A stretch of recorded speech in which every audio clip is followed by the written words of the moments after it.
Hello and welcome to Daily Dose Radio, a 5-minute-a-day podcast studying the Psalms verse by verse, recorded here in the dining room of the Bible Bistro, located in Sharonville, Ohio.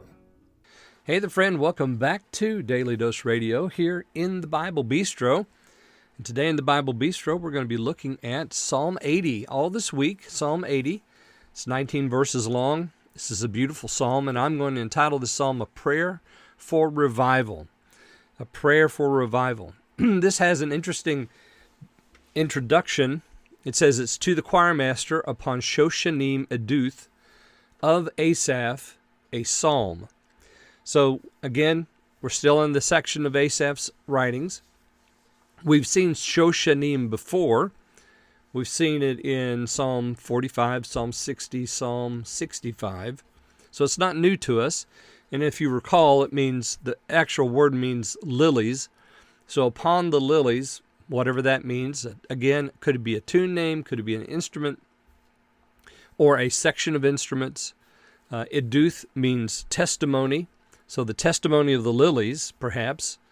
And this is of Asaph. It's a psalm. And the 70 adds that this was written when the Assyrians came up.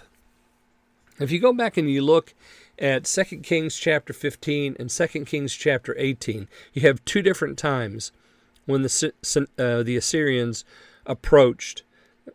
And this was when Israel, the northern kingdom, was in existence.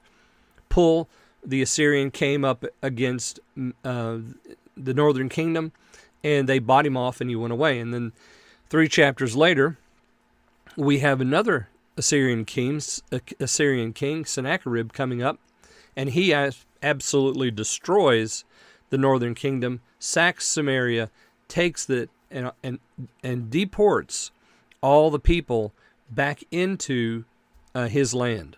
So it's just completely gone. And that scenario fits with what we have here in this prayer for revival.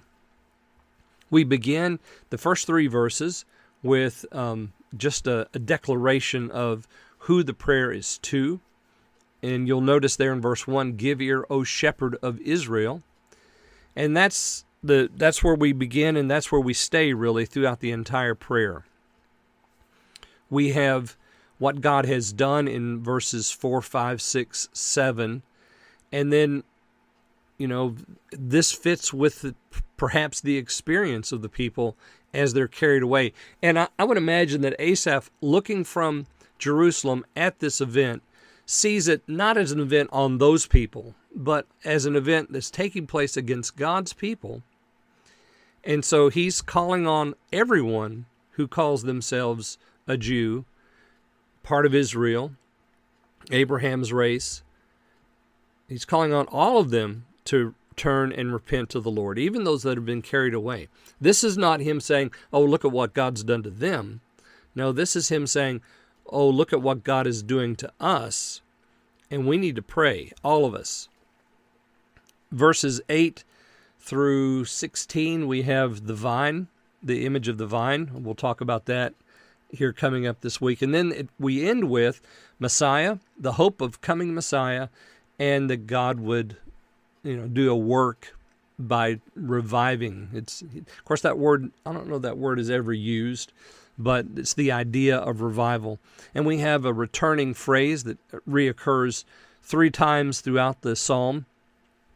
And I tried to divide according to that particular phrase as much as I can. So let's read today verses 1, 2, and 3. "Give ear, O shepherd of Israel, thou that leadest Joseph like a flock, thou that dwellest between the cherubims, shine forth. Before Ephraim and Benjamin and Manasseh, stir up thy strength. Come and save us.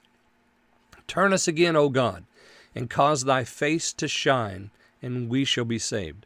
So you see how he immediately is, he's beginning with praise, calls the Lord the shepherd of Israel, asks him to listen to the prayer, to shine forth. He mentions between the cherubims, which is a reference to the mercy seat that's in the temple, on the ark, in the holiest of holies. He's referencing that, you who dwell between the cherubim. So there's no mistaking who he's talking about here. Ephraim, Benjamin, and Manasseh are mentioned. And he says, stir up your strength, come and save us. So here's the first request of the prayer for revival. And then we have verse 3. Turn us again, O God, and cause thy face to shine, and we shall be saved. Now this verse repeats in 7 and again in 19. So this is a recurring phrase. That's why I entitled this a prayer for revival, because God is being asked to return again and bless. Basically, cause your face to shine upon us, and we shall be saved. Remember, the original request, the blessing of Aaron on the people of Israel in Numbers chapter 26 is that the face of God would shine. Cause your face to shine upon us. It's a metaphor for the blessing and favor of God. So here again, Asaph uses that. Turn again, O God, cause thy face to shine, and we shall be saved. Save us, and we shall be saved.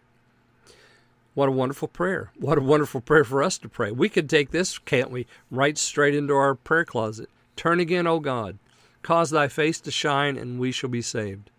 Make that your prayer today. Join me again tomorrow. We'll look at verses 4 through 7 here on Daily Dose Radio. Thanks for listening to Daily Dose Radio.